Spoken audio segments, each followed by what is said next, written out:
I took my assignment as the Secretary-General's Special Envoy for Yemen and began on the 11th of March. I approached this with gratitude to the Secretary-General for his trust and a sense of privilege that I might get the chance to do something to bring this great tragedy to a belated end. Privileged, coupled, I hope, with due humility in the face of the complexity and urgency of the challenge. In the days since, those original feelings have, if anything, become stronger. I have been privileged to meet and to be guided by a wealth of Yemenis. These come from all the parties and from many civic organizations. I have taken up the time of leaders and listened as eagerly to the views of the less fortunate. As is always the case from my own experience, it has been the women who I have met and who have spoken to me, who have often spoken with the greatest clarity, as well as with the generosity that is necessary about those they fear, as well as about those they support.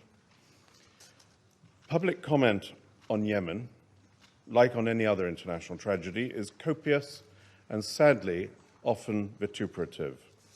The rhetoric on Yemen is perhaps understandably unforgiving and unsparing. I know, as you do, that peace becomes possible when we see the good in our foes, even though we can see clearly the cruelties of war.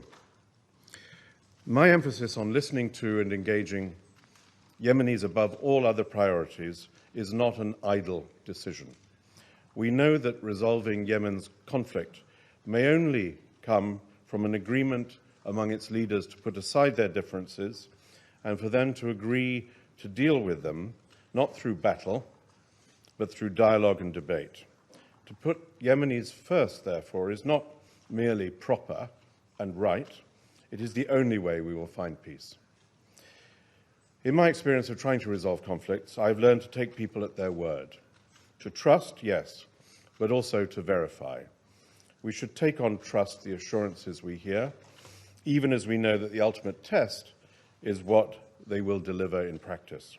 So when I hear positive words from one leader or another, often instantly the cause of derision or skepticism from the other side, my line is, let us take these good words and put them to good use. My report to you today, Mr. President, is a preliminary one. I will tell you what I know and also what I fear, and I will also try to identify signs of hope. My plan is to put to this Council within the next 2 months a framework for negotiations. Mr. President, there is good news and bad news, and I apologize for this cliché, but it is the truth. The good news, and this is my principal message to the members of the Council today, is that a political solution to end this war is indeed available. Its outlines are no secret. The end of fighting, the withdrawal of forces and handover of heavy weapons in key locations, together with an agreement on the establishment of an inclusive government, one which brings the parties together in a consensus to build peace. This can be done. All those with whom I spoke, from the widest range of the Yemeni political spectrum, have told me that they want this, that they want it quickly, that they will work with the United Nations to achieve it, and that they are conscious of the consequence, as in all agreements between enemies, that mutual concessions will be required. Let me emphasize, however, that a successful outcome of negotiations, never to be guaranteed, will require patience, diligence, and good faith between the parties. I have come to this general conclusion by listening to the leaders of the parties.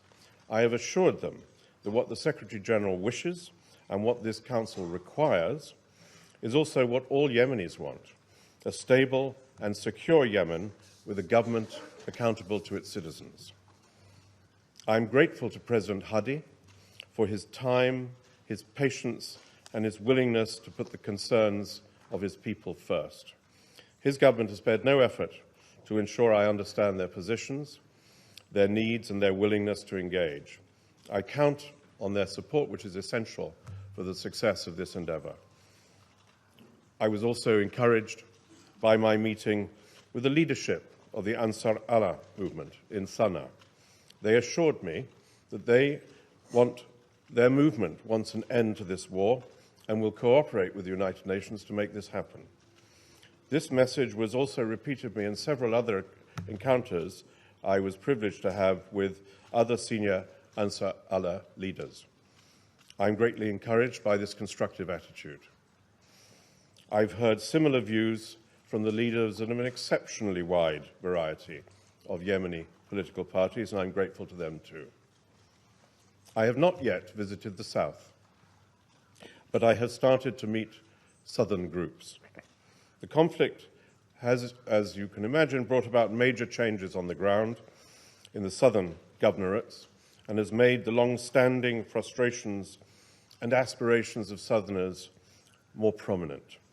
There will be no peace in Yemen if we do not also listen to the voices of the south and make sure they're included in the political arrangements that end this war. Mr. President, it is no surprise that stopping a war is not at all the same as building peace. And so it goes in Yemen. We must first turn our energies to the business of stopping the war. The parties necessary for this task, this specific task, are those whose decisions can contribute to bringing an end to this war. And I have been consistent in delivering the same message to them, that that is the first task. A negotiated political settlement through inclusive intra-Yemeni dialogue is the only way to end the Yemeni conflict and address the ongoing humanitarian crisis in an ultimate form. And to this end, all parties to the conflict need to abandon preconditions to talks and grant my office unhindered, unconditional access to all relevant stakeholders, as indeed this Council asserted in the last presidential statement in March this year. Building peace, however, as always, will be a much larger task, based on different precedents and a broader participation. The national dialogue, with its impressive record of inclusion and of civic participation, will be a decisive precedent. This will be the agenda of transition, to include reconciliation, the first item that requires our attention at the end of a conflict, constitutional review, reconstruction, and the rebuilding of state institutions. This is about, therefore, transforming the state. Making this work will require the full involvement of civil society to ensure that the process goes beyond politics and it reflects the aspirations of all Yemenis. Mr. President, I said there was good news, but also bad news. There is a saying that the darkest hour is the one that comes before dawn, and let us hope that this is the case. It will not be news to you, sir, or the members of this Council, that the war has, if anything, become louder and more pressing these last few weeks. I'm concerned about the increased number of ballistic missiles launched towards Saudi Arabia, and I note that this Council has already pronounced on this. In addition, I'm concerned about the intensified military operations in Sana'a Governorate. Military confrontations and air strikes have continued in numerous other areas of Yemen, including Sana'a, Taiz, Al-Jawf, Marib, Al-Hudaydah, Hajjah, Al-Baida, and Laj governorates. The clashes continue without major changes in the front lines, but with disturbing reports of civilian casualties. We also, and this is an issue of great importance to us, hear unconfirmed reports that movements of forces in Yemen are on the increase, and that the prospect of intensive military operations in Al-Hudaydah, long heralded, may soon be forthcoming. Our concern is simple, that any of these developments would, at a single stroke, take peace off the table. I'm convinced there's a real danger of this. We all need, urgently and creatively, to find ways to diminish the chances of these game-changing events, upsetting and derailing the very real hopes of the great majority of Yemenis. The people of Yemen are in desperate need of signs of hope that this war will soon end. Apart from the urgent requirement for unlimited humanitarian access, as I'm sure Mark will be referring to in a minute, there are other measures that may provide some hope. We have, for example, and with the encouragement of political leaders from all sides, been working to get Sana'a Airport opened again for air traffic and for the right of Yemenis to travel and to rejoin their families. We're also eager to arrange the release and exchange of prisoners, and both sides have told me that they would like to see all prisoners released. I'm very encouraged by this, and we'll do all we can to make it happen, and we will report back to you on progress.